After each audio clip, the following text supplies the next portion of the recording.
In 2025, mentorships are everywhere and come in all sorts of varieties, from $30 exclusive Discord groups to $3,000 short-term intensives, but not all of them are built to help you grow. There's been a lot of discussions on art mentorships in many of my circles going on lately, and since running them has been part of my business for the last 10 years, I thought I'd finally make my video and weigh in on my thoughts and experiences with them. This all started last week with Antonio of ArtWad's video, which kicked it off, and he outlined a lot of problems in the mentorship economy, and I have to agree with many of them. Not all, but many, and my good buddy Adam Duff did a follow-up reactionary video to that, sharing his experience, in the matter. And then I saw various posts online, like one was, my good friend Timothy Mathon over on Facebook. He had a great post outlining a lot of his experiences on the matter as well. So in this video, I'm really going to just discuss a bit about what a good and a bad mentorship is. I'm going to outline the different types of mentorships and some of the pros and cons and the differences of those and whether or not a mentorship is right for you. That said, let's get into this.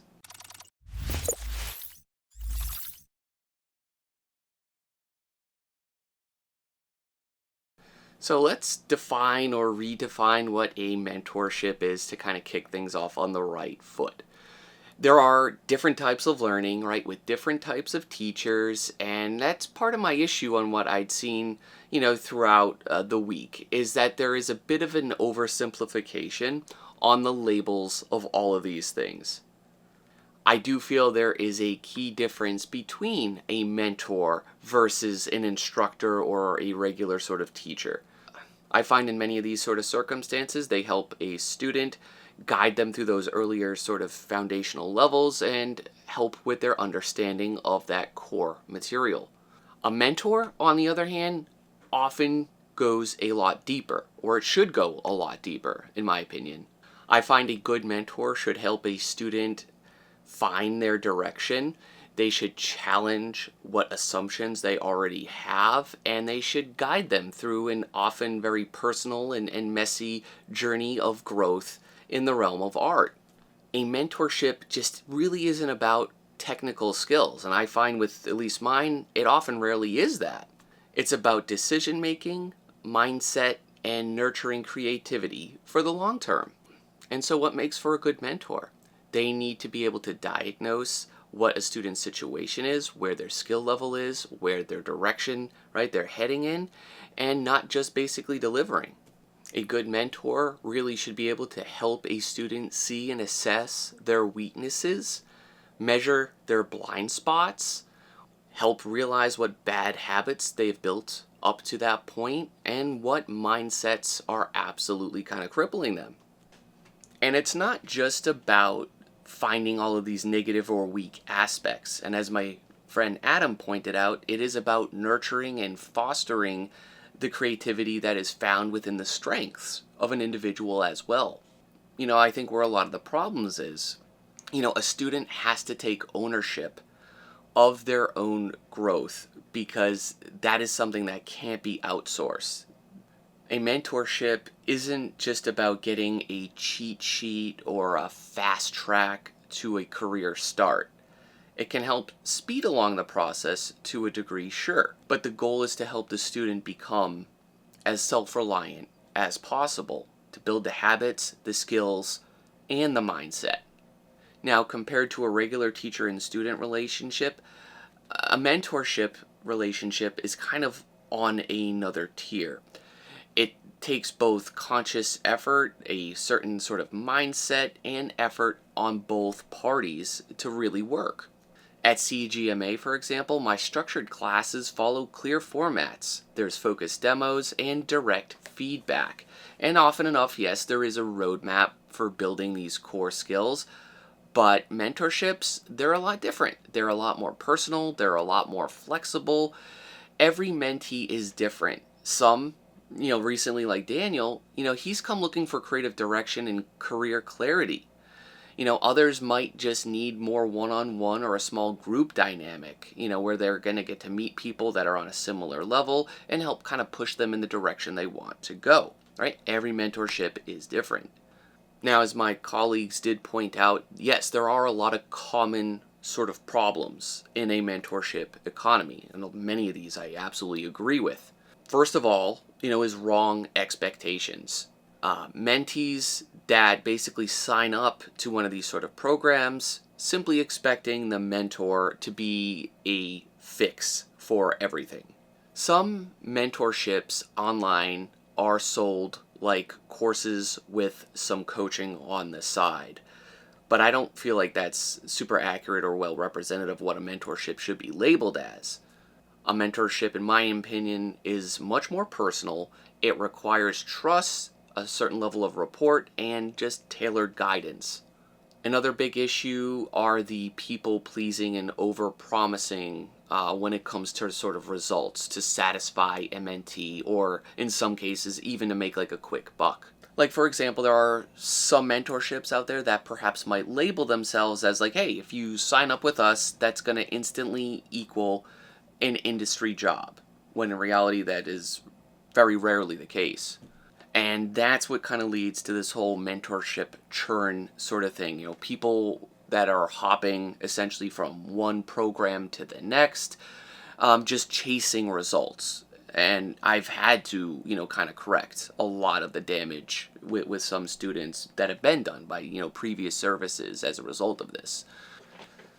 Now, in some of these bad cases as well, students will sign up for a mentorship with the mentality that it's going to be some sort of quick fix if they sign up. But these students are coming kind of loaded with a lot of baggage as is. And in many cases, too, these aren't even technical problems. They're either in the wrong frame of mind, maybe they're just suffering from perfectionism, maybe it's a little bit of an imposter syndrome, and either maybe it's just slow progress overall. These are basically just a set of problems that straight direct feedback are not going to fix. The type of feedback that your regular sort of instructors or teachers are more likely to kind of give. All right, and that creates friction between both the teacher and the student in scenarios like this. And again, this just leads back to the wrong problem of them being a wrong expectation. In my opinion, a mentor should be able to at least question and ask and dig into like helping the student be able to identify what the source of the problem is so that they can get to the root to it to build a better system, of habits or mindsets to approach it. Again, they're going to guide them through that process, not be able to just solve all of their problems, with some magic word or a line of advice. So, if a mentor is just equipped or just wants to solve a person's technical skill, and of course now they find themselves helping a student with all of these other issues, of course they're going to get upset, because that's not what they in their head want to sign up for. But in my opinion, that's what a really good mentor can help deal with. And to me, and I have to fully agree what Timothy Mathon said, is that a good mentorship just requires some level of screening with a lot of honesty. As long as you have a good screening process that establish where these boundaries are, what these expectations are, you'll align with students, with clients, with people and artists that are appropriate for what you want. Like I said, there's a lot of services out there, there's a lot of programs, and there's a lot of different types of learners. There's a lot of different learners at different seasons of life that are dealing with things. So as long as you, in the screening process, feel like you can align, properly with the mentor, I feel like that is perfectly healthy and normal. There are some that are just in it to kind of help guide a technical skill, and there's others out there that are experienced enough and certainly don't mind helping with some more of the self-doubt, the burnout, the life struggles, the imposter syndromes. Again, it goes in some of these mentorships beyond, just that informal coaching. And I think as long as you disclose, like, hey, I'm not a therapist and I'm not pretending to be, but I want to help ask you the right questions to guide you through these sets of problems so you can find the answer on your own, I think that's very good. I think that's very healthy. So regardless of what the expectations are and the type of program, I feel what often doesn't work in a mentorship label is, again, when a mentor tries to micromanage, the student, or try to control everything in the way that they're just trying to fix every one of their problems for them without guiding the student through a process so that they can kind of arrive at an answer, on their own. And the type where the mentor is basically just forcing them to be kind of carbon copies of themselves. And some courses are set up that way, is some artists trained just to do a specific thing. And maybe that's okay for some folks, but I don't think if you're in a mentorship position, you should just be trying to make a bunch of carbon clones of yourself. And then that's part of what I do earlier in my calls is, again, let's see your influences. Let's talk about your goals. What do you like creatively? What really sort of drives you? A good mentor is just going to ask lots and lots of questions, especially earlier on, so you're going to help guide them to meet the results that they need. The world doesn't need any more Tylers. That's for sure. I want to see your beautiful work, and I want to help you arrive at techniques and strategies to become the best version of yourself. Students that tend to chase these sort of mentorships have the wrong mindset often enough. You still have to put in the time. You still need to develop the consistency and build the critical and analytical skills that supplement the raw technique. And often enough, that's what these type of mentorships offer, purely technique. And so what does a good mentorship even look like? I think a lot of that, of course, is going to come down to the mentor themselves. This type of person, in my opinion, is going to be able to walk and guide the student without being overly manipulative, in a way that they're not micromanaging all aspects of the student's work, of the student's life, and every technique that they've ever learned and passed down to them, right? Often enough, these types of mentors are able to help a student work through their weaknesses, expose these weaknesses even, and offer a great environment and the framework to reflect upon those. So this is, of course, all about encouraging critical thinking and analytical skills and not about any kind of mimicry. What works for one person or one successful artist does not necessarily mean at all this is going to work on the next student or the next person even. A good mentor is going to be able to walk and guide a student through many aspects of being a successful creator. Whether that's certain aspects of business, whether that's lending and getting into the studio life, if that's what a student wants, or maybe it's just being fully independent. But they're going to ask a lot of different questions at the different stages, depending on what the student's goal is. This is easier said than done, but it's just about having good, honest conversations. So just as a base example, it's if I were mentoring a student in concept art, I'm not going to simply tell them, hey, this design sucks. This doesn't work at all. What are you thinking in regards to this? No, it's like, what are you trying to communicate with this design? What aspect of this is giving you the hardest part? What sort of themes do you want to dive in, and how can we look to communicate those through your drawing, right? It's just gentle hand-holding and pulling one student from one side to the other so that they can do it independently. So, of course, in these healthy and good mentorships, half of that, of course, is up to the student as well. They have to be coachable. They need to be open to different forms of feedback and even communication. And often enough, that requires them being comfortable with being uncomfortable, right? A little bit of discomfort is where that growth is naturally going to happen. And of course, that's where we want to avoid. Often enough, when we're growing as creators, we want to avoid stagnation. We want to be challenged. We want to do something a little newer. We want to learn how to get into that flow state.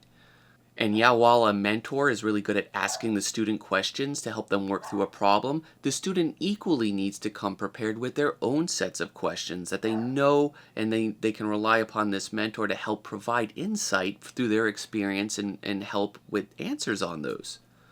And honestly, those are the toughest classes and mentorships that I've run. That often showed the slowest growth is when the students just are really quiet, maybe they're a bit timid, maybe they're just afraid to engage and ask questions.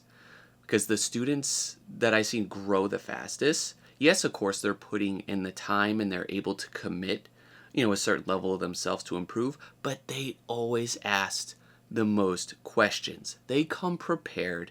They show up not just when they're feeling inspired or creative on a given day, they're just getting comfortable putting in the time, doing the grindy stuff, right? The not as fun aspects of art. They're really good at that.